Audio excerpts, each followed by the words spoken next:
عربی پنجم یا مشکات میں تھا، تو اتفاق سے مجھے دوپہر میں قیلولہ کی عادت نہیں تھی، لیکن میں کتاب پڑھتے پڑھتے میری آنکھ لگ گئی، سو گیا۔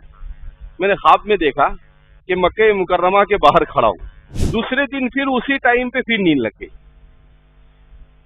پھر خواب آیا تو دیکھا رسول اللہ صلی اللہ علیہ وسلم کو۔ مولانا تقی عثمانی صاحب عالم ہے نا، مفتی بھی ہے نا، اور وہ پاکستان کے کیا رہے ہیں، چیف جسٹس۔ نضيء بنورنا الدنيا وننشر في الفضاء أملا ونعلي عزم همتنا فمن طلب العلا وصل۔ انسانیت جہنم کی طرف بھاگ رہی ہے۔ حضور نے ایک مرتبہ صحابہ کو سمجھایا کہ میری اور تمہاری مثال ایسی ہی ہے جیسے دیا جل رہا ہے اور پروانے اس پر آ کر کیا کر رہے ہیں، گر رہے ہیں۔ بھائی جب دیا جلتا ہے، آپ نے تو وہ بھی دیکھا نہیں ہے، ہم لوگوں نے دیکھا وہ سب، کہ لائٹ گئی تو کیا فوراً لگا دیتے تھے، موم بتی جلا دیتے تھے یا پھر دیا جلا دیتے تھے۔ جب وہ موم بتی آپ جلاؤ تو اس کے آزو بازو میں فوراً پروانے، ارے پروانے سمجھتا ہے نا، یعنی کیڑے مکوڑے آ کر چکر لگانا کیا کر دیتے ہیں۔ اب بہت سارے اس کے اندر گر کر کیا ہو جاتے ہیں، مر جاتے ہیں۔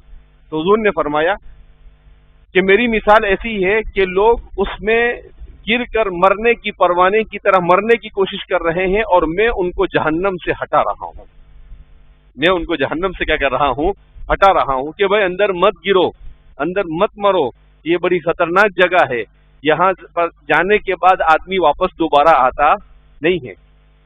تو اس لیے لوگوں کو، جہنم کی طرف جانے والے لوگوں کو اس سے بچا کر باہر لانا، یہ ذمہ داری کس کی ہے؟ العلماء ورثۃ الانبیاء۔ حضرت امام شافعی کے استاد اور امام ابو حنیفہ کے شاگرد وکیع ابن الجراح، ان کے حالات میں لکھا ہے، ہم لوگ کہتے ہیں نا کہ لوگ دین سے دور ہو گئے، تو لوگ دین سے دور ہوئے، اس کا ذمہ دار کون؟ ہم کیا کہتے ہیں کہ یہ لوگ ہی ذمہ دار ہیں، لوگ دین نہیں سیکھ رہے ہیں۔ وہ بھی ذمہ دار ہے اور ہم علماء بھی ذمہ دار ہیں۔ کیوں؟ اس لیے کہ وکیع ابن الجراح کے حالات میں لکھا ہے کہ وکیع ابن الجراح صبح میں تہجد کے وقت اٹھ جاتے تھے، اپنی تہجد پڑھتے، قرآن کی تلاوت کرتے، فجر کی نماز کے بعد ان کی مجلس ہوتی تھی مسجد کے اندر میں، جہاں پر وہ درس فقہ دیتے تھے، ظہر سے پہلے تک پڑھاتے تھے۔ جب لوگ کھانے کے لیے چلے جاتے تھے تو وکیع ابن الجراح اپنی مسجد سے اٹھتے اور اٹھنے کے بعد کھیتوں میں چلے جاتے، یذهبوا الى المزارع عند الفلاحین، کہاں چلے جاتے؟ کھیتوں میں۔ اور وہ کسان لوگ دھوپ کی وجہ سے اپنے کھیت کا کام کر کر درختوں کے نیچے بیٹھے ہوئے ہوتے، تو ان کو جمع کرتے اور ان کو جمع کر کر ان کو دین سکھاتے۔ ان کو کیا سکھاتے؟ دین سکھاتے۔ جب وہ لوگ ان کو دین سکھا کر فارغ ہوتے، وہاں تک کہ آپ ظہر کی نماز کے لیے آتے، تو راستے میں اس زمانے میں پانی کی تکلیف ہوتی تھی، بورنگ وغیرہ ہوتا نہیں تھا، تو سقایا ہوتے تھے، جو پانی کیا کرتے تھے، تھیلے میں لے کر گھومتے تھے، اور جس کو پانی چاہیے پیسے سے پانی کیا کرتے تھے، اس کو بیچتے تھے۔ تو وہ سقایا بیٹھتے تھے ایک جگہ پر، تو ان کے پاس جاتے، ان کو دین سکھاتے، پھر ظہر کی نماز پڑھتے، اور ظہر سے لے کر عصر تک آپ کا درس حدیث ہوتا، پھر عصر کے بعد آپ نکلتے اور نکل کر بازار میں جاتے اور تاجروں کو جمع کرتے اور تاجروں کو دین سکھاتے۔ تو فرماتے ہیں کہ پورا دن اس طریقے سے لوگوں کو دین سکھانے میں گزارتے تھے۔ تو اس زمانے کے علماء اتنی محنت کرتے تھے کہ وہ یہ نہیں سوچتے تھے کہ لوگ میرے پاس آئیں گے تو میں دین سکھاؤں گا، نہیں، کوئی آئے یا نہ آئے، میں اس کے پاس جا کر اس کو دین سکھاؤں گا۔ ان فکروں کی وجہ سے اس زمانے میں لوگ کیا ہوتے تھے، دین سے قریب ہوتے تھے، دین کا علم ان کو اپنے گھر پر بیٹھے بیٹھے کیا ہو جاتا تھا، مل جاتا تھا۔ تو ایسی فکر ہمارے اندر بھی ہونی چاہیے۔ ہم لوگ تو آرام اور اس کے عادی ہو گئے، تو ہمارے علماء اور جہاں پر قائد سو گیا، ذمہ دار جس کے اوپر پوری امت کا مدار ہے وہی سو گیا، تو ظاہر سی بات ہے کہ امت کے اندر میں دین زندہ رہ سکتا نہیں ہے۔ امام محمد ابن الحسن یہ رات میں جاگتے تھے، کتاب پڑھتے تھے، لکھتے تھے، تو ان کی اہلیہ نے کہا کہ بھائی کچھ دھندا وندہ ہے کہ نہیں لکھنے پڑھنے کے علاوہ، کبھی سو بھی جایا کر۔